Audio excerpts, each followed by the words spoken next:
শুরুতেই জানিয়ে দিব, ইসরায়েলের সামরিক লক্ষ্যবস্তুতে হামলা চালিয়েছে হুথি।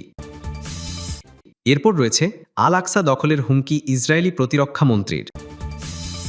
ইসরায়েলের সামরিক লক্ষ্যবস্তুতে হামলা চালিয়েছে হুথি। ইসরায়েলের সামরিক লক্ষ্যবস্তুতে হামলা চালিয়েছে ইয়েমেনের হুথি যোদ্ধারা। এক সংক্ষিপ্ত টেলিভিশন ভাষণে গোষ্ঠীটির সামরিক মুখপাত্র ইয়াহিয়া সারি জানিয়েছেন, তারা সিওনি শত্রুদের সামরিক অবস্থানে ৩টি ড্রোন নিক্ষেপ করেছে।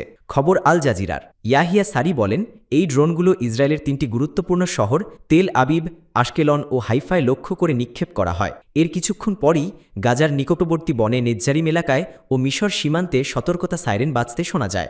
ইসরায়েলি সামরিক বাহিনীর পক্ষ থেকে জানানো হয়, তারা হুথিদের ছোড়া একটি ড্রোন গুলি করে ভূপাতিত করেছে। তবে বাকি 2টি ড্রোন সম্পর্কে এখন পর্যন্ত কোনো তথ্য দেয়নি তেল আবিব। হুথিরা চলমান গাজা যুদ্ধের শুরু থেকেই ইসরায়েলের বিরুদ্ধে সামরিক অভিযানের সক্রিয় ভূমিকা রেখে আসছে। বিশেষত তারা হুমকি দিয়ে বলেছে, গাজায় ফিলিস্তিনিদের উপর আগ্রাসন চলতে থাকলে ইসরায়েল এবং তার মিত্রদের বিরুদ্ধে তারা আরও শক্তিশালী হামলা চালাবে। হুথিদের দাবি করা এই হামলা ইসরায়েলের নিরাপত্তা ব্যবস্থার জন্য এক নতুন চ্যালেঞ্জ হয়ে দেখা দিয়েছে, কারণ ইয়েমেন থেকে সরাসরি ইসরায়েলের অভ্যন্তরে ড্রোন পৌঁছানোর ঘটনা খুবই স্পর্শকাতর। তবে ইসরায়েলি সেনাবাহিনী এখনও পুরোপুরি নিশ্চিত নয় যে হুথিদের দাবি করা 3টি ড্রোনই লক্ষ্যবস্তুতে পৌঁছেছিল কিনা। আল আকসা দখলের হুমকি ইসরায়েলি প্রতিরক্ষা মন্ত্রীর। আল আকসা মসজিদ ও পশ্চিম তীর পুরোপুরি দখলের হুমকি দিয়েছেন দখলদার ইসরায়েলের প্রতিরক্ষা মন্ত্রী ইসরায়েল কাটস। এছাড়া জেরুজালেমে পূর্ণ দখলদারিত্ব আরোপ করা হবে বলেও হুমকি দেন তিনি।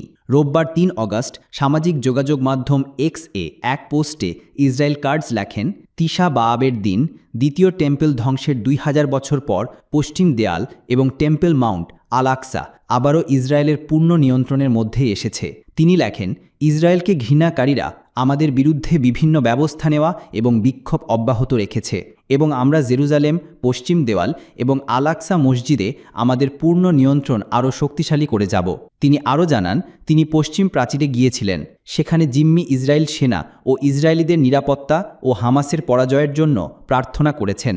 এর আগে রোববার আল আকসা প্রাঙ্গণে প্রার্থনা করেন ইসরায়েলের জাতীয় নিরাপত্তা মন্ত্রী ইতামার বেন গিভের। আল আকসা ইহুদিদের প্রার্থনা নিষিদ্ধ সত্ত্বেও এই কাজ করায় কঠোর নিন্দা জানিয়েছে সৌদি আরব।